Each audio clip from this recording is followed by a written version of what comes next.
If you've been through other traumas, you know, betrayal is a different type of trauma. You know, at first, like I thought, is it different? I know it feels different, but I didn't want to assume it was the same for all my study participants. So I asked them, if you've been through other traumas besides betrayal, does it feel different for you? Unanimously, they said it's so different, and here's why. Because it feels so intentional, we take it so personally.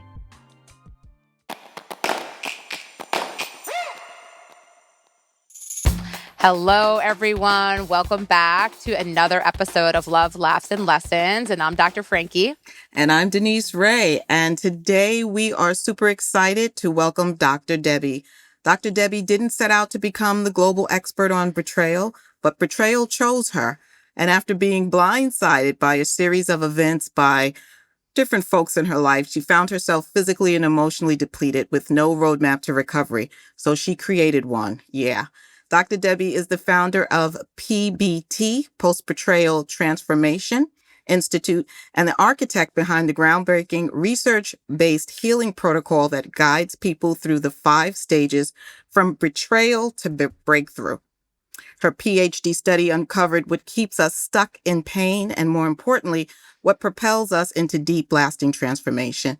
She is the author of Trust Again, The Rebuild Roadmap, and the #1 international bestsellers, The Unshakable Woman and From Hardened to Healed. Her podcast, From Betrayal to Breakthrough, ranks the top 1% worldwide, and her work has been featured on Fox, CBS, and The Dr. Oz Show, and TEDx. Yes, Dr. Debi's approach is bold, compassionate, and rooted in lived experience. Today, she's here to talk about healing from the inside out and what it really takes to rebuild trust, reclaim your power, and become the version of yourself you always meant to be.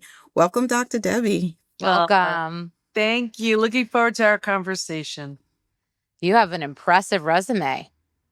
Thank you. You know, you don't study something like betrayal unless you have to. I'm in business 33 years, so I had a lot of time to accumulate some of these things. How fortunate for you and us. Yeah. If we've lived a bit, haven't we, most of us, experienced betrayal? Most of us have. And here's the thing. That unhealed betrayal, even if it happened decades ago, is affecting your health, your work, your relationship. I'll just give you a super quick story. We had a woman in our community in her mid-80s with a 70-plus year digestive issue. 45% of everyone betrayed has a gut issue. Oh, 70 plus years because of a family betrayal. She was adopted. They didn't tell her, one of those kinds of things. 2 weeks into getting the right type of support, healed from a 70-plus year gut issue. That's what happens when you have an unhealed betrayal and when you actually deal with it. I love, right, knowing that there are things that can be done. There is healing that can happen that is transformational, that allows you to love again, connect again deeply, trust, believe. Yeah. Healing is predictable. I mean, that's what's so crazy, that we don't need years of wondering how we're going to get over this, or, you know, can I actually feel safe again, trust again, love again? It's predictable. And the research proved it. So Can you speak? I'm sorry, Dr. Frankie. Can you speak a little bit more to what you said, that, like, you know, whatever the percentage was of people that have gut issues have some form of betrayal? That kind of hit me in the gut. So. Yeah. Well, you know, and that was part of the second of the 3 discoveries. Happy to dive into all of them. Yes. It really explains things. But, you know, even just focusing in on the gut, think about it. What does the gut do? It absorbs, digests, and processes food.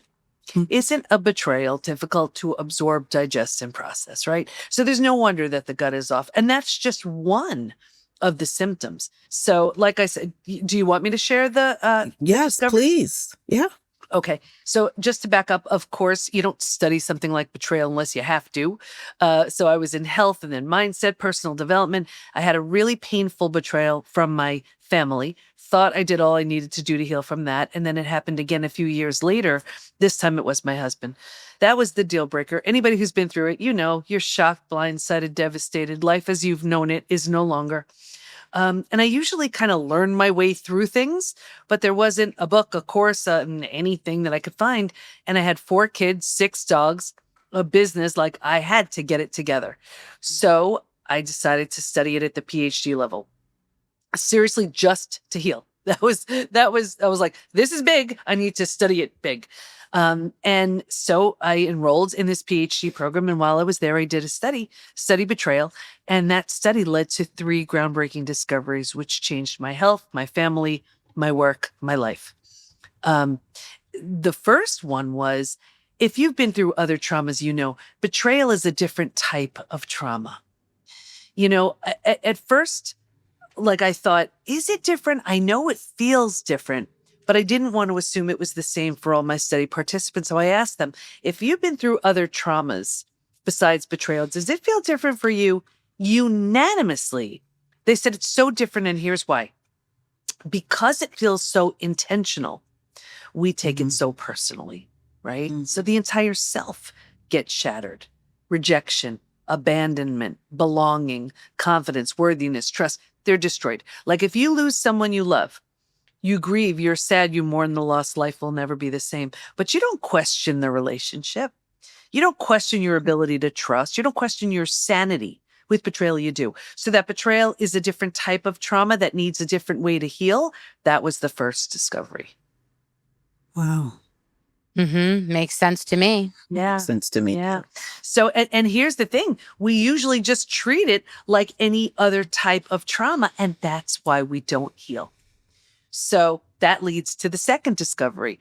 This was so interesting too. And what was found was there's actually a collection of symptoms, physical, mental, and emotional, so common to betrayal, it's now known as post-betrayal syndrome. Now, we've had over 100,000 people take our post-betrayal syndrome quiz to see to what extent they're struggling. A few things about that. The first thing is, we've all been taught time heals all wounds, right? Well, I have the proof that when it comes to betrayal, that's not true. Time won't heal it.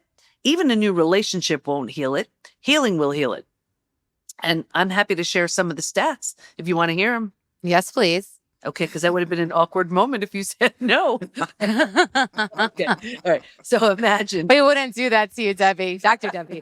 Do you go by Dr. Debi or Dr. Silber? Debbie is fine. Okay. So now imagine over 100,000 people, just about every country is represented. Ready? As much as you're going to hear the symptoms, listen to these numbers. 78% constantly revisit their experience. 81% feel a loss of personal power. 80% are hypervigilant. Think about how exhausting that is right there. 94% deal with painful triggers. If you've ever had a trigger, you know how painful that is. These are the most common physical symptoms.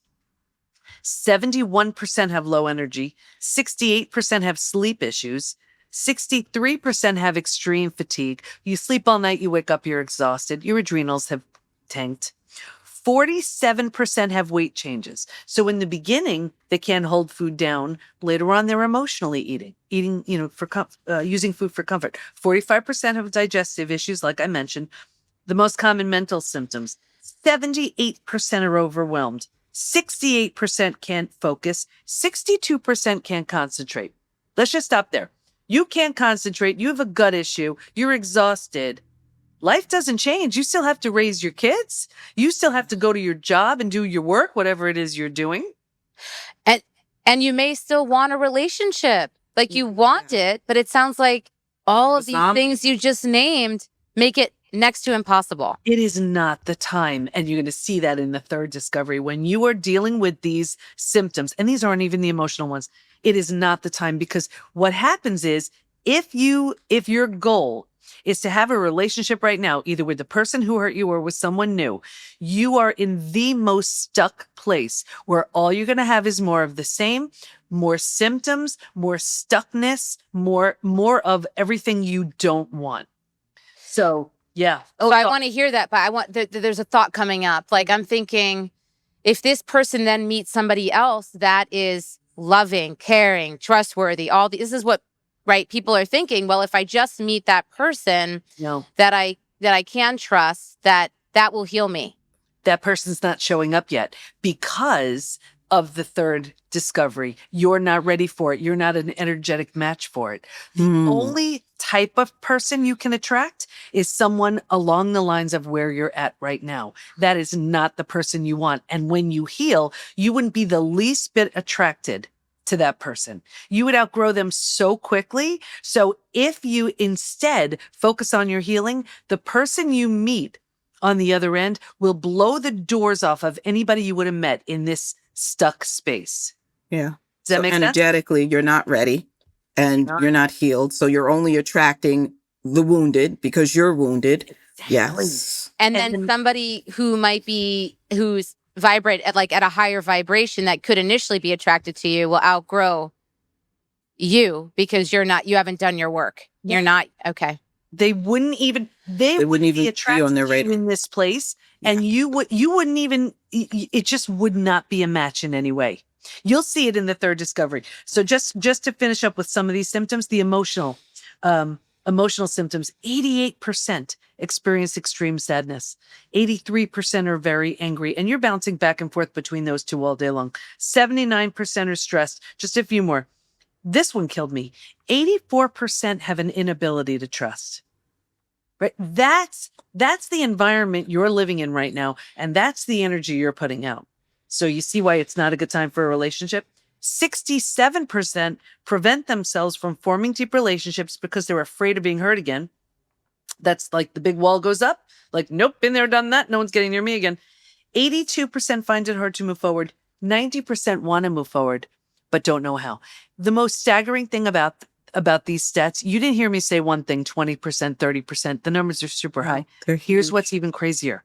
They're not even representative of a recent betrayal. This could be from your parent who did something awful when you were a baby. This could be from your partner who broke your heart in high school. Like, remember the woman I spoke about in her mid-80s? Right?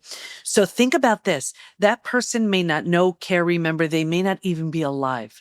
And here you are managing symptoms for carrying it because of what was left unhealed. The good news is you could heal from all of it, which was the third discovery. And Dr. Debi, I'm sorry. We're into it right now. Really quick comment. Yes, go ahead. You go. I'm thinking all of us have been, when I think back to childhood, there are micro betrayals, misalignment, misattunement with our primary caretakers, things like that. So it's like, are most of us walking around limited, needing to do the work? You can.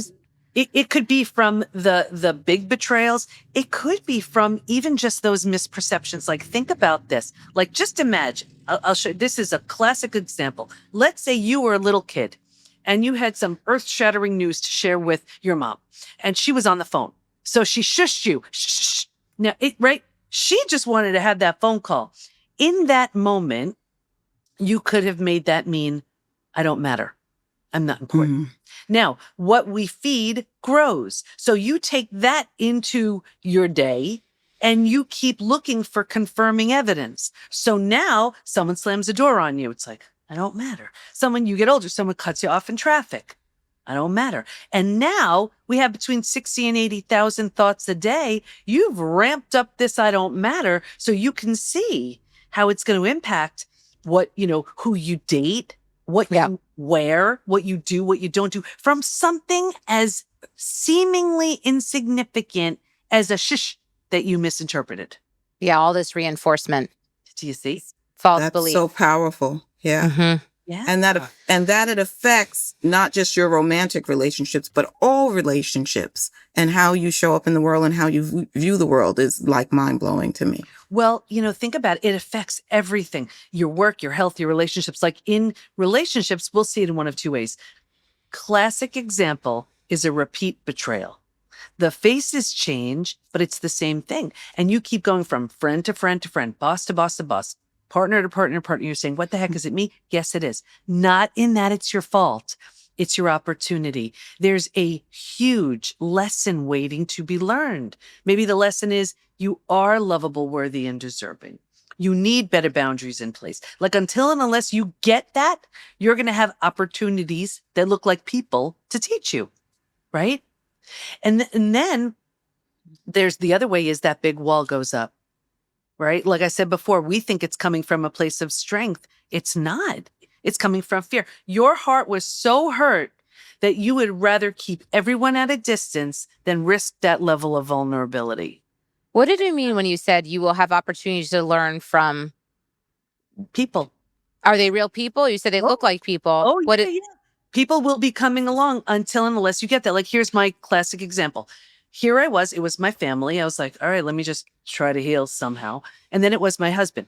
Now, for me, that was a deal breaker. Got him out of the house. For me to enroll in a PhD program at 50 years old, like I didn't know how I was going to pay for it. I didn't know how I was going to manage the time. I hadn't been in school in like 30 years. You know what I mean? It was so big, but it was such a shift and such a change. It changed my life. You see? So it's got to be that whatever, and the people who hurt us the most are our greatest teachers. Hmm. But it's when we get that lesson where we're like, that, like for me, it was like, that's it. You know, this is about me now.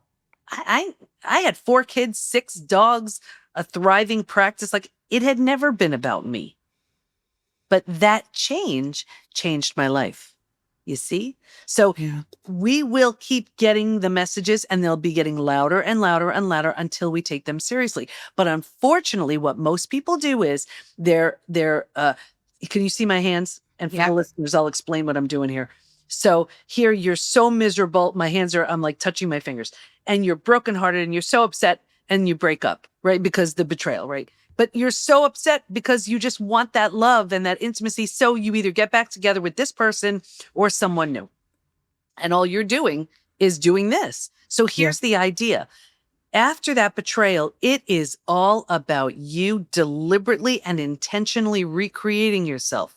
And as you do, you start doing this. My hand is going up, one hand is staying down. But here's the thing. If you are so committed to just being with someone here, what you're going to wind up doing is sabotaging yourself because you just want to be with that person, right? Mm-hmm. But then you're going to be like, but why can't they do this? Why can't they rise up? Right? They're not ready or willing. So what happens is you eventually get this kind of thing where you're like, ooh, you know, what's going on with them?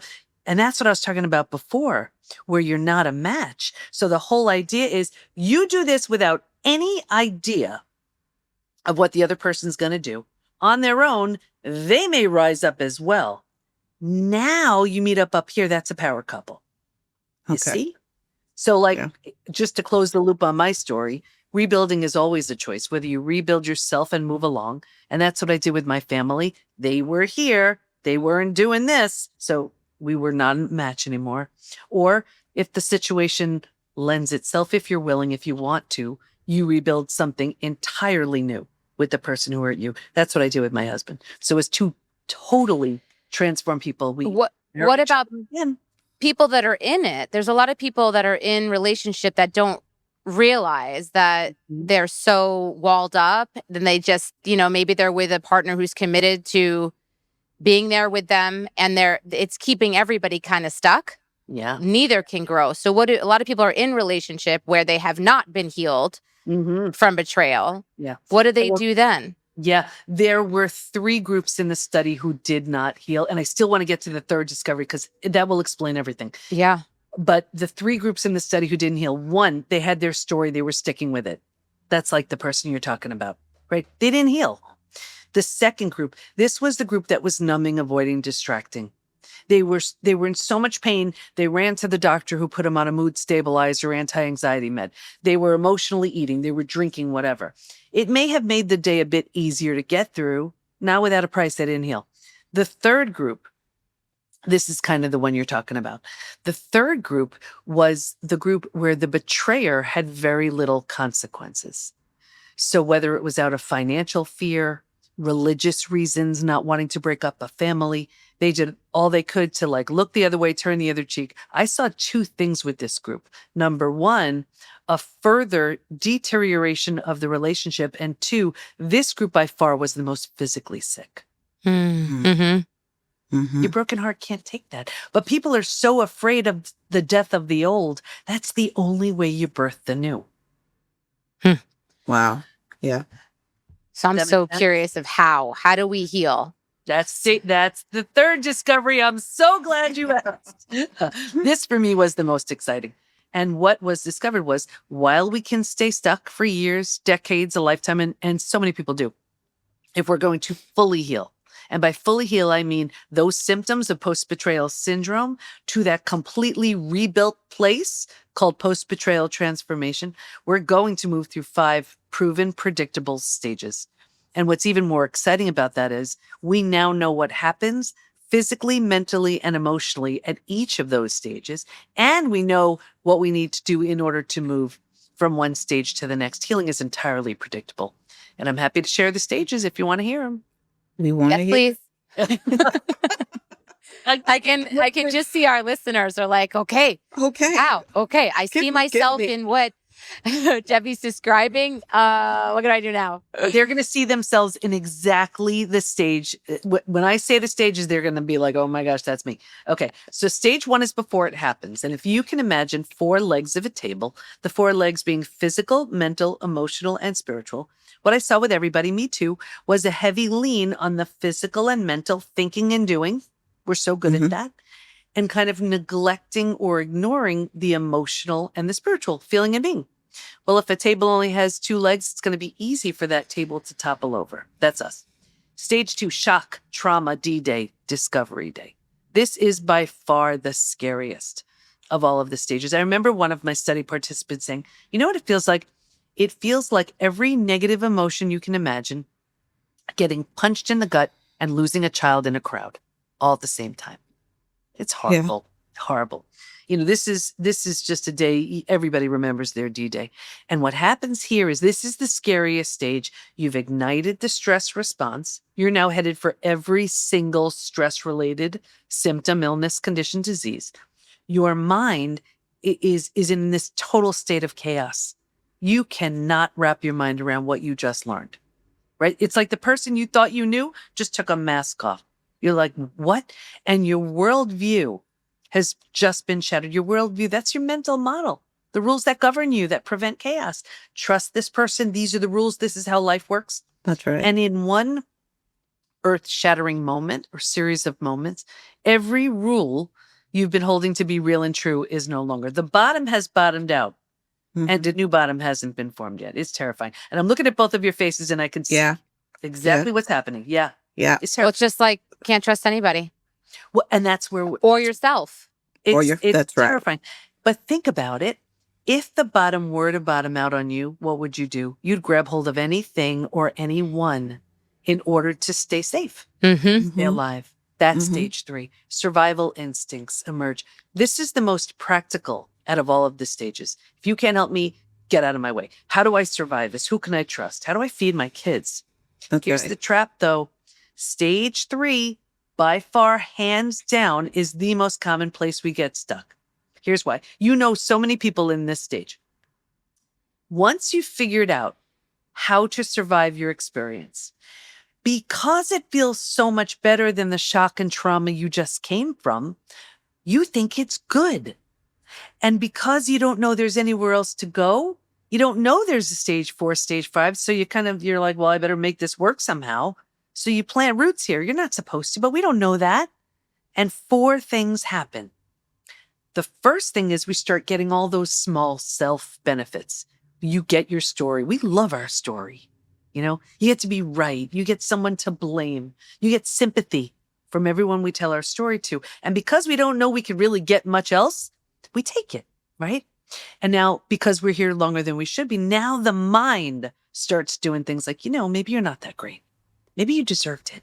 Maybe this, maybe that. So we plant deeper roots. And now, because these are the thoughts we're thinking, this is the energy we start putting out. Like energy attracts like energy. So right here, you're attracting circumstances and new relationships to confirm, yep, this is where you belong. Right here is where we're going to go to a therapist who isn't highly skilled in betrayal. We will feel heard, validated, understood. We are not an inch closer to stage 4. And we'll do that. It actually glues us to stage 3. Here's where we're going to join some lame support group like the Ain't It Awful Club. And we will actually sabotage our healing because we found our people.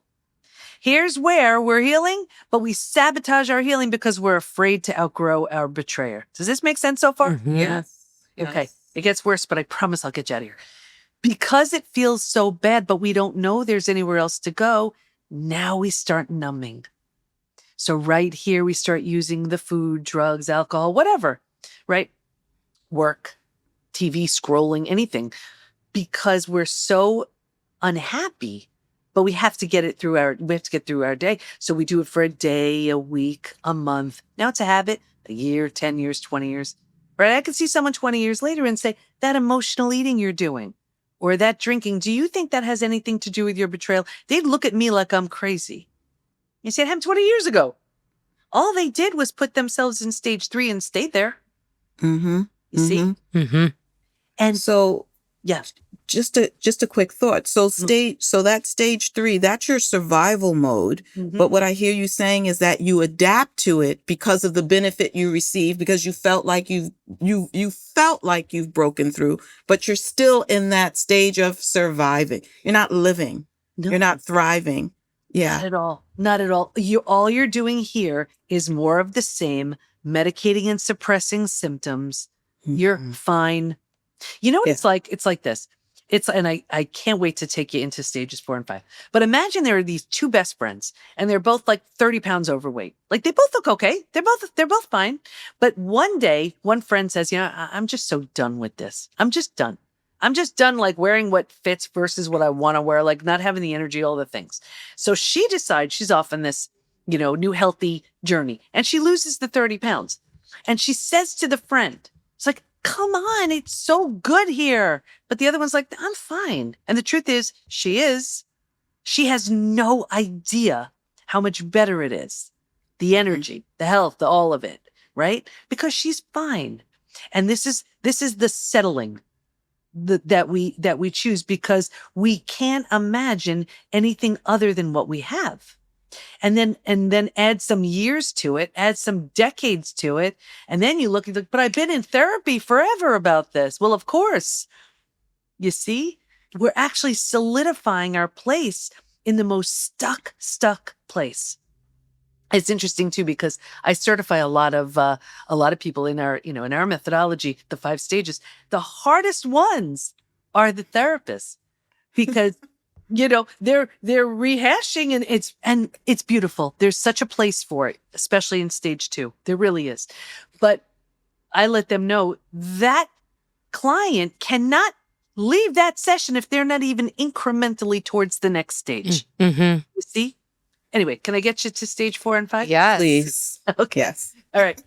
If you're willingness is a big word right here. If you're willing to let go of the story, grieve, mourn the loss, bunch of things you need to do. You move to stage 4. Stage 4 is finding and adjusting to a new normal. Here's where you acknowledge, I can't undo what happened, but I control what I do with it.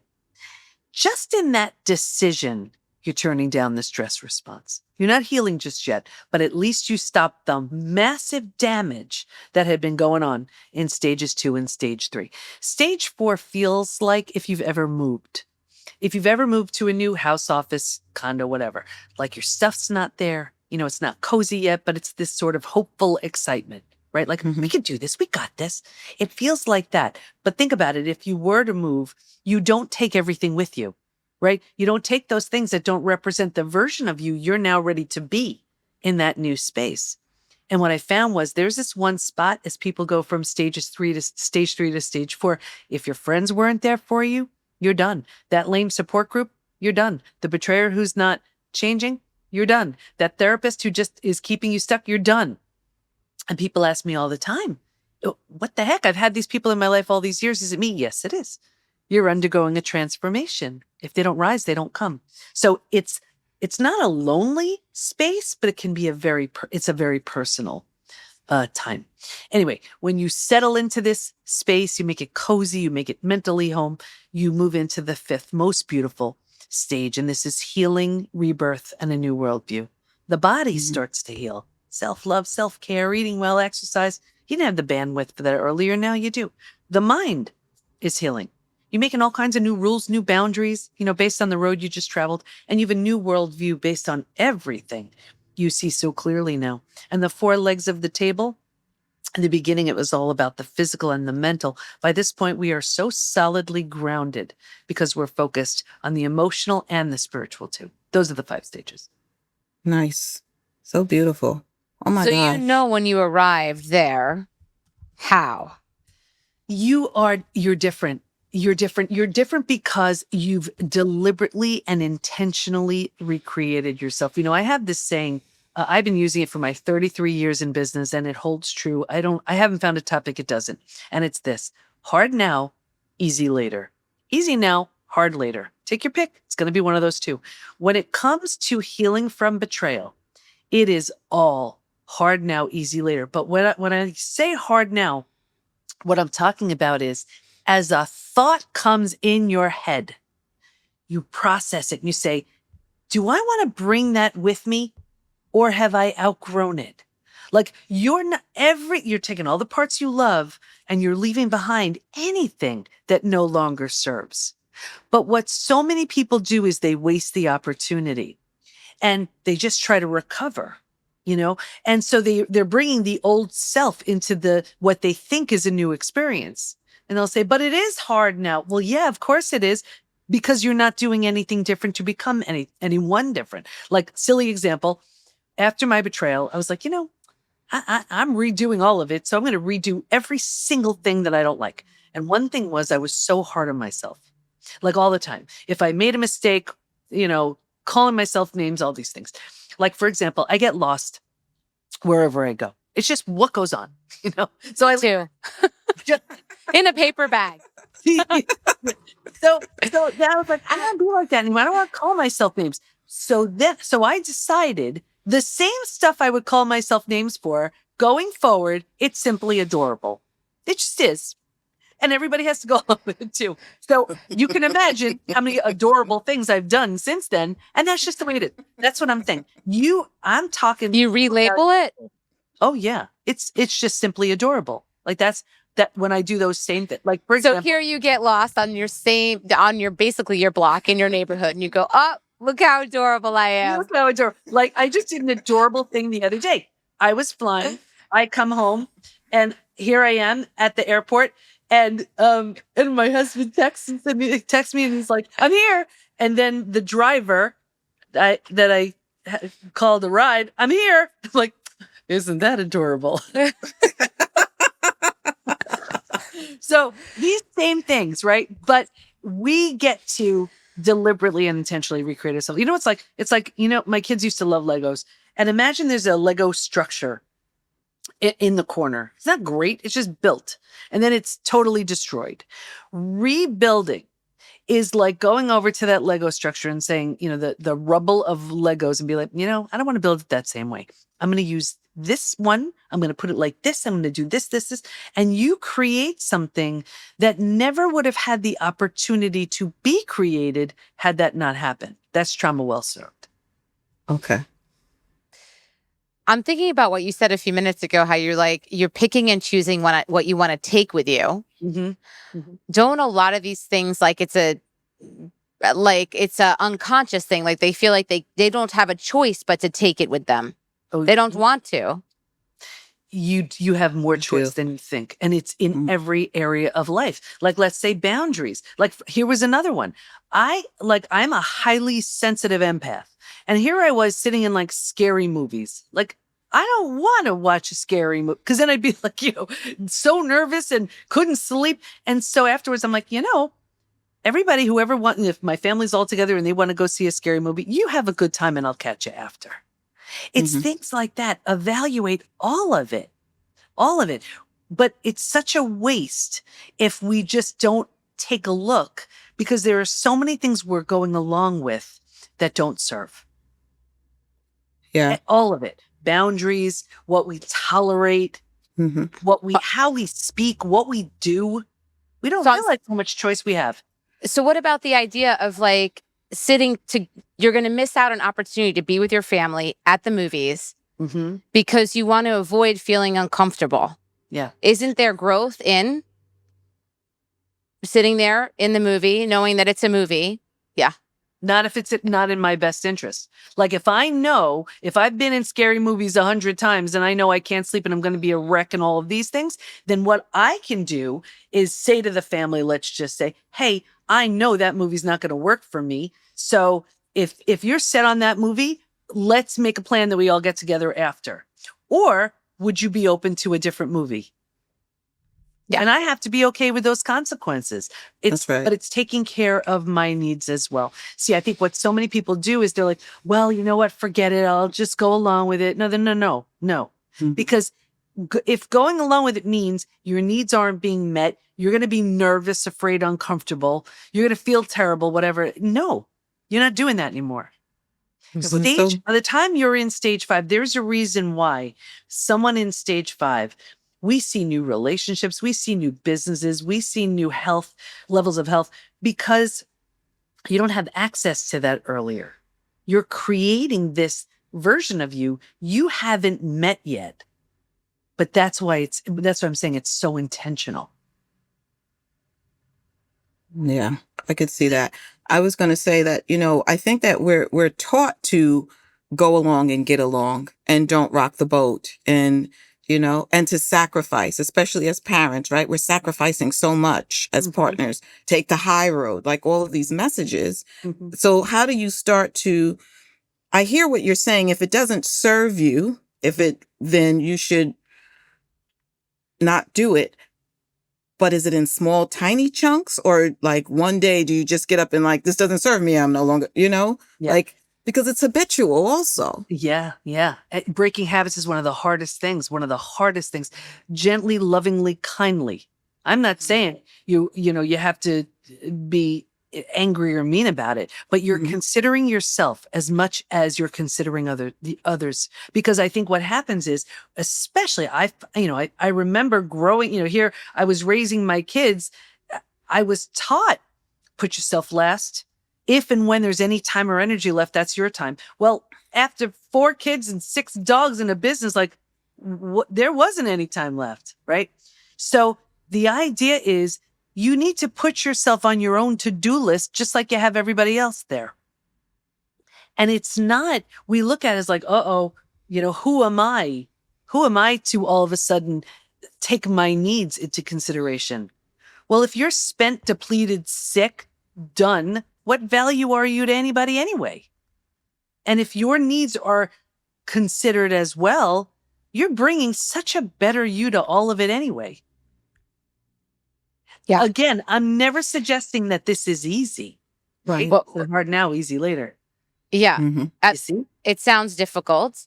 And I think the most rewarding things in life, I think, are difficult.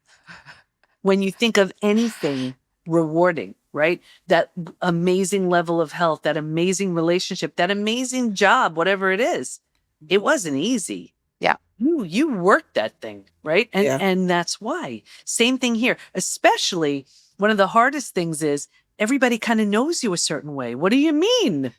That's not okay. But here's the thing. If you can tolerate that minute that it's going to be super awkward and uncomfortable, right? What you've secured is going to last a lot longer. And you're actually rewriting the script. We wrote the script for how people, teach us, treat us. And now we have to rewrite. We don't have to.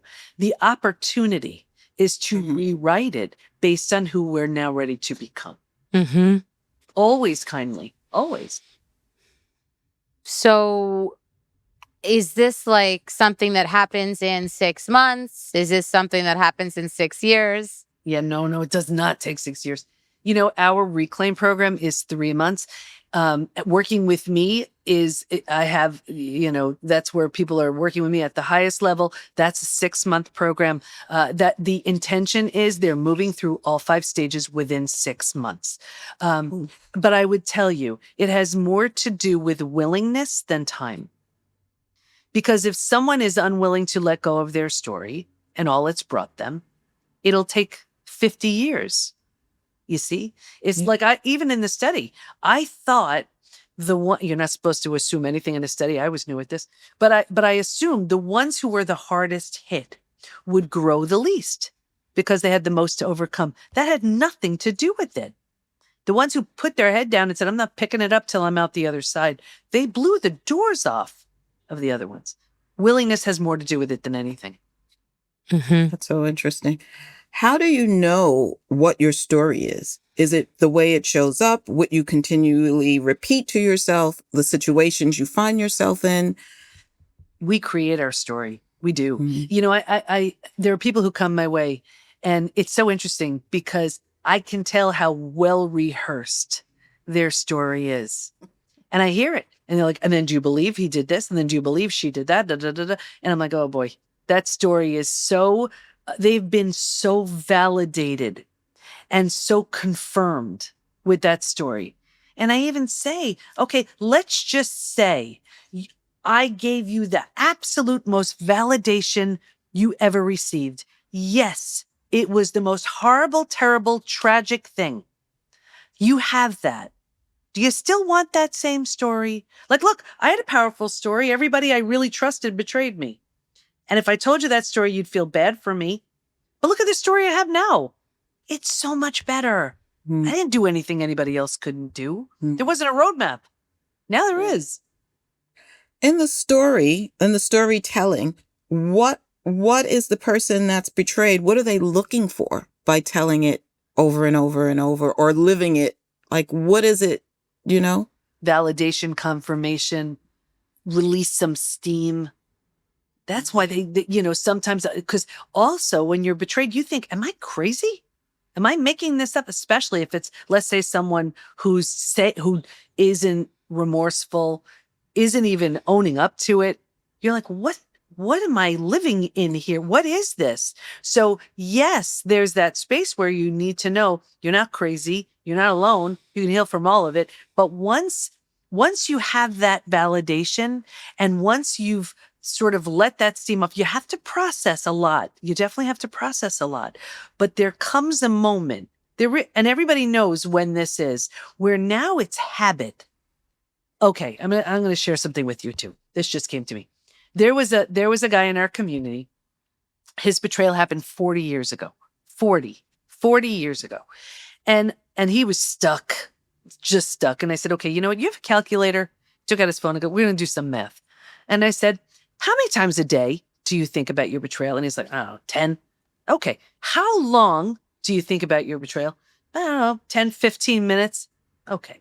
We did the math and I forgot what other things we did, but it turned out to be like 5 years. 5 years of this man's life was spent doing nothing other than ruminating over his experience. So then I asked him, okay, have any of those times brought you any insight, brought you any clarity? Had you feel any better? No. Okay. So you essentially, it's like you went into a cave for 5 years of your life that you're not getting back. And all you did was make yourself more sick, more stuck, more sad. Do you see why we got to let go of the story? Yeah.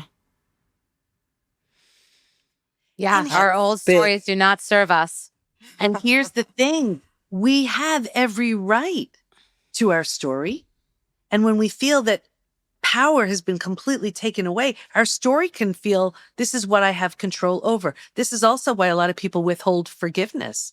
And the PBT Institute founded National Forgiveness Day. So this is a big thing too. So, because think about it. If I forgive, does that mean I'm giving back control? It has nothing to do with the other person, by the way. You see? We're just releasing the power all that pain has over us. But because betrayal feels like we have lost control, we look for ways to regain control. And so if it's our hanging on to our story, hanging on to forgiveness, whatever it is, we do that. But it's not serving us. I think it's keeping us really, I think about it, protected with like bubble wrap. Mm-hmm. Exactly. And it's not fair to us, right? What about the love, the intimacy, the connection, all these things? It's like, let's say you love cooking and you burn yourself on the stove and you're like, that's it, never cooking again. Like, that's not fair. Yeah. But Put ourselves into these small boxes of what we call living, and we're not living. Not at all. And then what does it do to the people that love us, around us, that are human? We make errors, and oftentimes it's not with any intention to harm. Right. And there isn't room for forgiveness. So but that's all coming from stage 3. Right. And here's the thing. That's why people say, do I stay? Do I go? What do I do? What do I do? You get yourself through the stages, because when you're in stage 3, you're thinking stage 3 thoughts, making stage 3 decisions. When you're in stage 4, you're thinking stage 4 thoughts, making stage 4 decisions. Same with stage 5. So what you want to do is get through the stages so you're making decisions from a place of clarity and strength versus scarcity and fear. So for people that are listening, that are in relationship, like, I'm guessing that they're thinking, well, if I were to work with Debi, does that mean I'm going to have to turn my life upside down? Am I going to have to disconnect from the connections, the relationships that I currently have? Not at all. Here's the thing. There are a lot of people that are afraid to do the work because they're afraid to think about this. They're afraid to outgrow their betrayer who has no intention of changing. That's a real thing. So think about that. You're willing to stay stuck with all the symptoms, post-betrayal syndrome and all it gives you, because you're afraid to outgrow someone who has no intention of not betraying you. Now, I've seen many different scenarios. They say, okay, the PBT Institute is not for me because I don't want that, or they do the work. We have a program for the betrayers as well. They do the work. They work with me too. I love working with these people. And then the couple meets again as 2 very different people. It's beautiful to watch. I see that all day. I'm just thinking that the betrayer, I'm sure, was betrayed. And that's how, at some point in their life, right? And that's how they end up becoming the betrayer. There are so many reasons why someone betrays, never an excuse to betray, but so many reasons that led to it. And my coaches are so good at that. And then they have me on a group call and I am giving them the playbook of what to say, what not to say, what to do, what not to do. It was so funny. I just had a call the other day and there was this one, these are men and women, betrayers are men and women. And, he was like, well, I don't know. What do I do when she's really, really struggling? I'm like, okay, I'm going to give you a ninja move right here. I said, when she's not struggling, she seems okay. You're going to go up to her and say, when you're in those really dark places, how can I show up best for you? And let her tell you, and then walk away. And I said, you know what that just did? That just showed her you're not afraid to poke the sleeping beast, right? It's more important she feels safe and she knows you have her best interest in mind, and then you walk away because you're not looking for your accolades and your validation. He's like, oh, that's good. So it takes a very certain type of betrayer who'd even be willing to do a program like that. Yeah, for sure. So Debi, how can our listeners find you? Yeah, thank you. Everything is at the PBT, as in post-betrayal transformation, thepbtinstitute.com. Great. Thank you so much for sharing all of your wisdom. Thank you with us today. It's amazing. Yes. And thank you all for tuning in and sharing in this experience with us. And we'll see you all next week, everyone. Kisses, hugs. Bye, everybody. Bye-bye.